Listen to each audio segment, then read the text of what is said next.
Gunsmoke. Brought to you by L&M, the cigarette you want in the pack you want. Familiar standard pack and new crush-proof box. Live modern. Smoke modern. Change to L&M.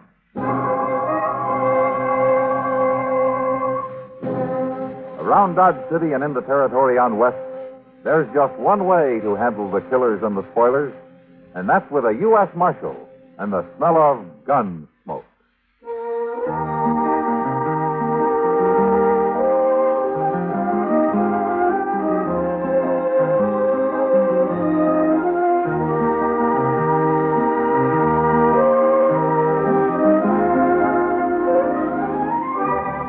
Gunsmoke, starring William Conrad. The story of the violence that moved west with young America. And the story of a man who moved with it. I'm that man. Matt Dillon, United States Marshal. The first man they look for and the last they want to meet. It's a chancy job, and it makes a man watchful. And a little lonely.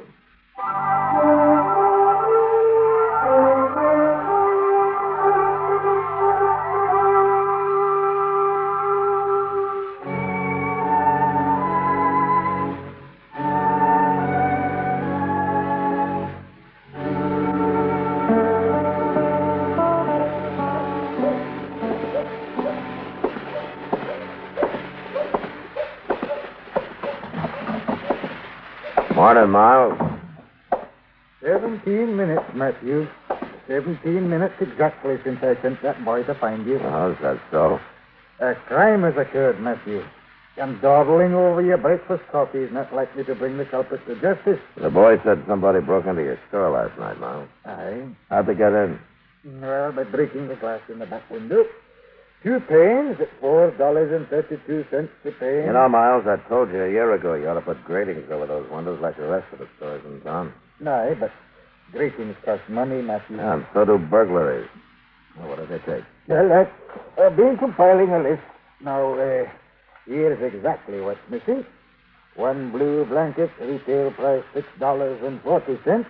1 blue denim jacket, size 36, retail price $2. The prices aren't important, Miles. Oh, to me they are. I have a certain respect for money. Yeah, so I've heard. What else is missing? Well, now, let me see. 1 hat, gray, Stetson, of course, finest quality. Yeah, I know. I got one, Miles. Go on with the rest of your list. All right. 1 pair of boots, size 6, hand-tooled, inlaid with kid, retail price $12. Here, let me take a look at it, will you? Oh, nice. Thanks. 2 flannel shirts, 5 pounds slab of bacon, 3 pounds of dried beans, pound of salt, box of matches, a skillet. Looks like you've just grub staked somebody, Miles. I expect you to recover each and every one of those items. Oh, I'll try to. 1 canteen, 1 hand axe, 2 pounds of cheese, and 1 .44 caliber Colt revolver. Model 60, retails at $56.80. What about cartridges? You don't have them on the list. No, I'm out of cartridges. I'm expecting a case in today. Well, the gun won't be much use without them. Wonder if any place else was robbed last night. Good heavens. Oh, what's the matter? Here's something else has been taken, Matthew. There were 3 bottles right there on that shelf, and now there's only 2. Bottles of what? Yeah, perfume. Imported all the way from Paris, France. Now, what would a man outside grubstake himself want to see a perfume for? Maybe it wasn't a man, Miles. Huh? And the size of those boots and the jacket, it would take a pretty small man to wear clothes like that. Oh, you mean a girl? You know, what in the name of heaven would she be up to? I don't know. Mr. Jones? Yeah, what is it, sir? Wilbur Jones. Somebody come into his store, held him up a while ago. What? Did he recognize it? No, sir. He stuck a gun in his back, made him go into the storeroom, and locked the door on him. He said whoever it was had a real soft voice, like a kid. Huh? Mr. Jones hadn't been to the bank yet, so at least there wasn't no cash, so... Oh, what was stolen? Nothing, except a box of 44 caliber cartridges.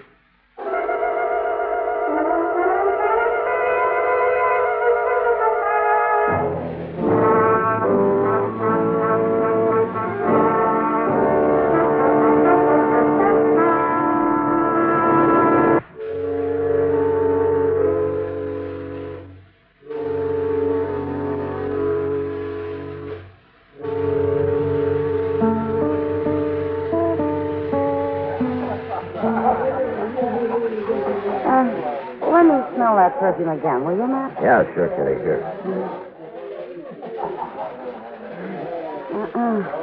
Not any scent I know. But I sure like to. You say Miles has got 2 more bottles of it? I got this sample from one of them. Well, there's nothing like this around Dodge. Shouldn't be too hard to track down. Yeah, provided the person who stole it opens the bottle. Well, I'll keep sniffing the breeze, Matt. That's what we've been doing all day, Miss Kitty. Sniffing and smelling around all over town, just like a couple of hound dogs. But we ain't caught a whiff of this stuff. Well, you wouldn't be likely to, Chester. Matt, maybe this girl, if it is a girl, has already left town. Oh, in a way, I kind of hope so. She might have wanted the gun just to protect herself.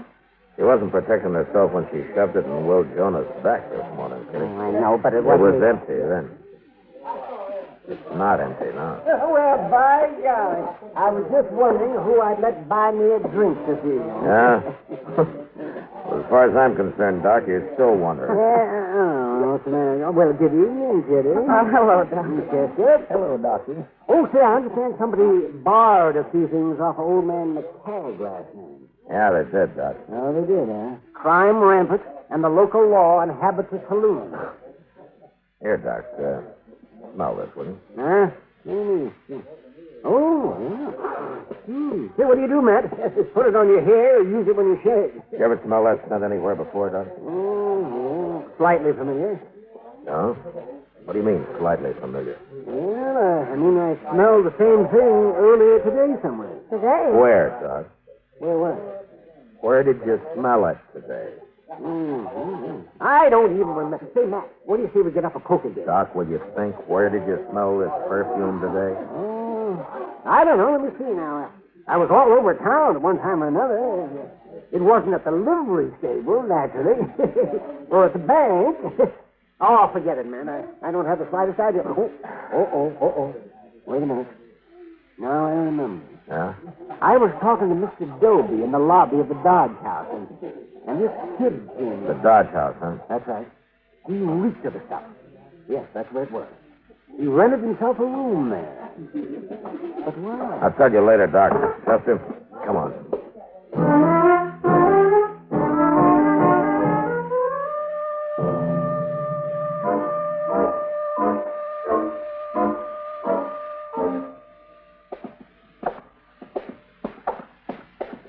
It's next door on the left there, Mr. Jones, according to what Mr. Doby said. Yeah. Be careful of that water pitcher. You reckon he'll put up a fight? Or she will, or whichever? I don't know, Chester. All right, go ahead and knock. Let's get clear before the door opens up.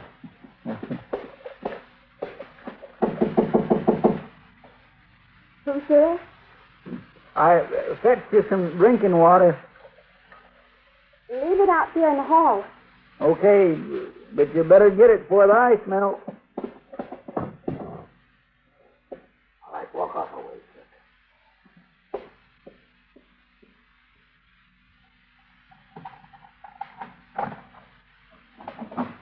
Get your hands up. You're under arrest.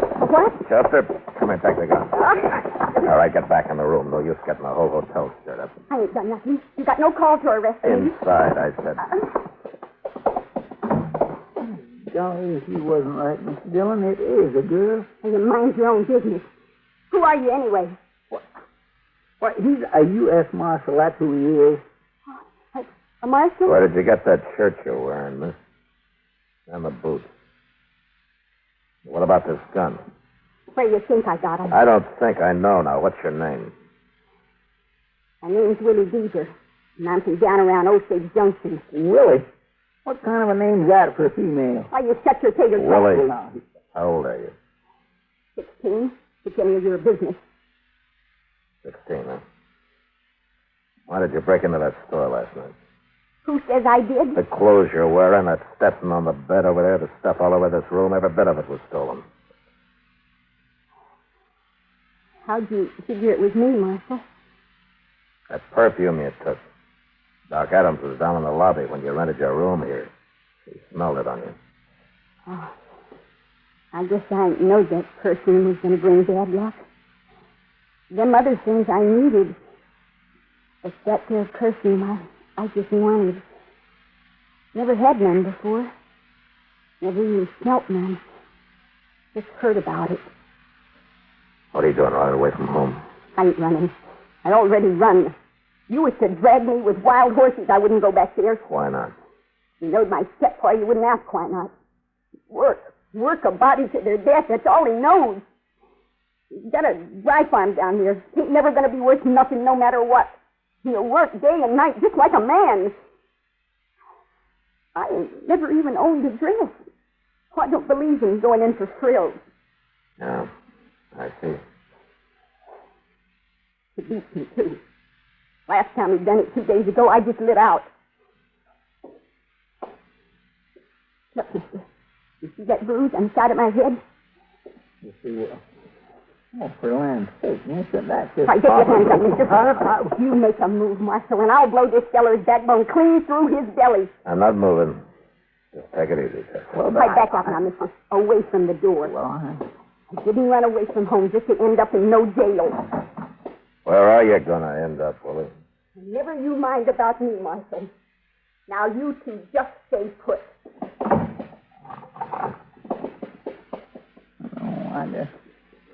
I'm awful sorry, Mr. Dillon. I didn't have no idea what she's up to. She doesn't either, Chester. That's her trouble. Darn fool kid. Yeah. Darn fool kid. With a loaded gun.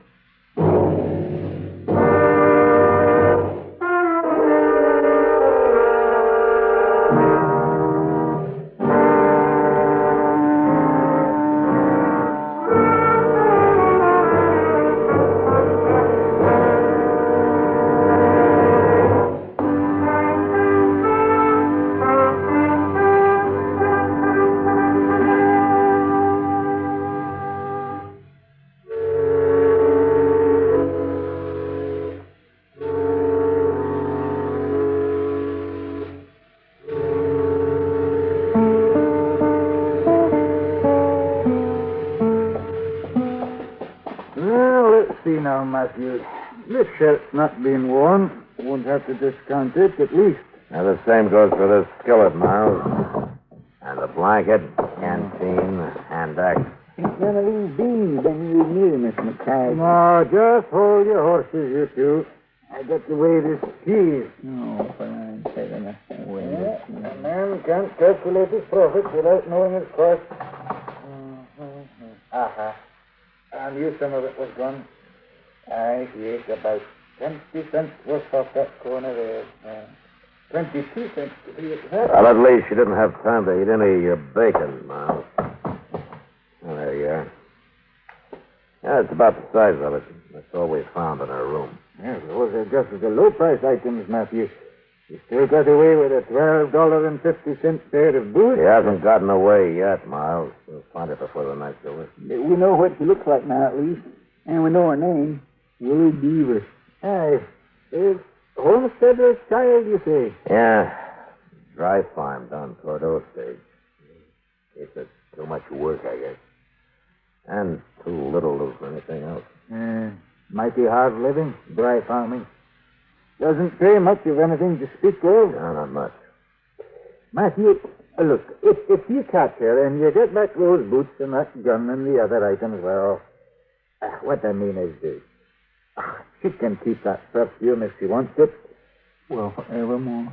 I couldn't sell it anyway. She's used some of it. Yeah, sure, Miles. I understand. Poor child. A girl wandering around alone. Well, confound it. Don't just stand there staring at me. I'm not staring at you, Miles. I'm just listening to you, that's all. Oh, I smirking like a cat in a bird cage. I told you that perfume isn't saleable now. You go on out and catch that young ruffian. You bring her to justice. Stealing from honest, God-fearing folk. Violating private... All right, Miles, all right. And if you get that gun and those boots back and they've not hurt any, and the denim jacket, too, well, I'll give that child a dress right out of my stock. My land gracious. Well, it's not a matter of sentiment, no. It's just that it isn't fit for a young girl to go into court dressed like a man. It's no decent. Yeah, sure, Miles. I know what you mean. Just a proper respect for appearances. That's all it is, isn't it? Oh, confound the both of you. You're trying to accuse a man of charity when he hasn't an ounce of it in his entire nature. That's your stage office, sounded like? Yeah, come on, Chester. Let's find out.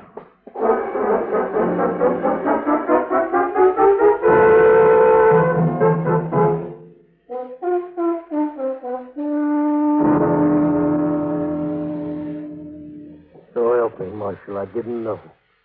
I didn't have the least idea. Well, it wasn't your fault, Jason. Chester, did you send somebody to find Doc? Yes, we did. The Dyson boy went fetching Mr. Dillon. That note was a girl that just opened the safe and then let her have the money. I wouldn't have shot no girl. Not if I'd known. He couldn't have been expected to know, Jason. So, that bandana over her face, dressed like she was, pointing that gun just as rock steady as any man I ever seen. Yeah. And you know, I always keep my gun stuck right between the safe and the desk, just in case of something like this. So I made like I was going to open the safe, and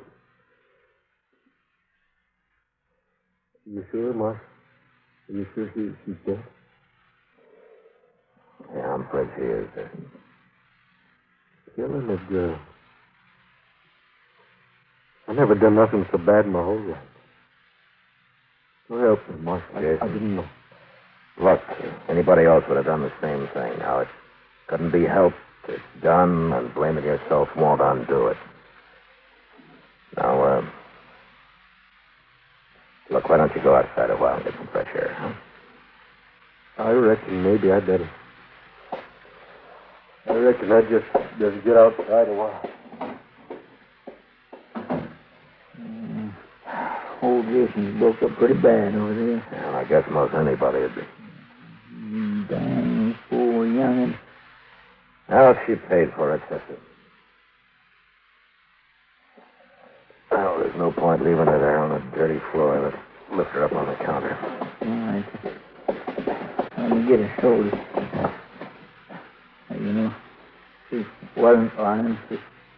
She has got a bruise on her head. I guess her paw did beat her, all right. Poor little thing. All right. Let's lift her.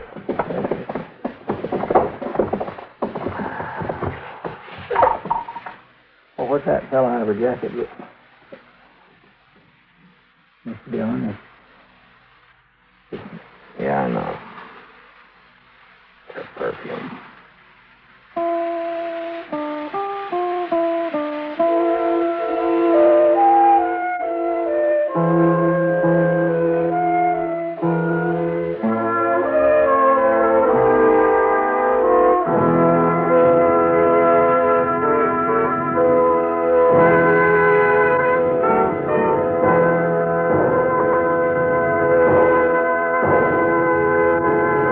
You know, on the frontier, even the roughest of nester families had to scratch awful hard to tear a living out of the dry, parched earth. Yet next week, a lone ranch woman has to kill the one person who might have helped her. Gunsmoke. Produced and directed by Norman McDonald, stars William Conrad as Matt Dillon, U.S. Marshal. The story was specially written for Gunsmoke by Les Crutchfield, with editorial supervision by John Meston. The music was composed and conducted by Rex Corey. Sound patterns by Tom Hanley and Bill James. Featured in the cast were Ben Wright, Sammy Hill, and Lawrence Dobkin.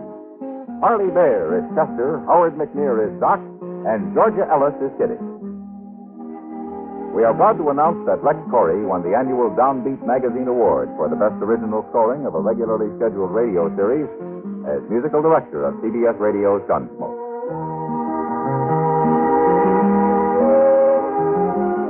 Join us again next week for another story on Gunsmoke. This is the CBS Radio Network. You've been listening to the OTR Gold Network. Find more classic radio at otrgold.com.